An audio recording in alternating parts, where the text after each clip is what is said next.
Keluarga Gen Halilintar tuai kritikan saat memamerkan video asyik joget TikTok. Tengah disorot karena tak jenguk Amena, keluarga Gen Halilintar justru asyik-asyikan joget TikTok. Keluarga besar Gen Halilintar diketahui kerap berpindah dari satu negara ke negara lain.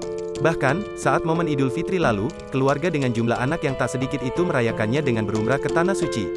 Keputusan untuk umrah itu pun membuat mereka tak bisa bertemu dengan cucu pertamanya, Amena Hanan Nur Atta.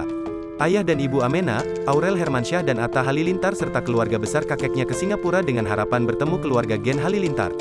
Kali ini, lewat unggahan video di TikTok adik Atta Halilintar, Sajidah Halilintar, warganet mengungkapkan kekecewaannya. Padahal, dalam video itu Sajidah Halilintar dan Lenggo Geni Faruk, tengah menari diiringi lagu Aku Rapopo pada Kamis tanggal 12 Mei tahun 2022. Warganet pun ramai-ramai menyebut Sajidah sebagai sosok bibi yang tidak peduli pada keponakannya. Dia pun dianggap hanya sibuk berjoget saja tanpa ada keinginan berjumpa dengan Amena.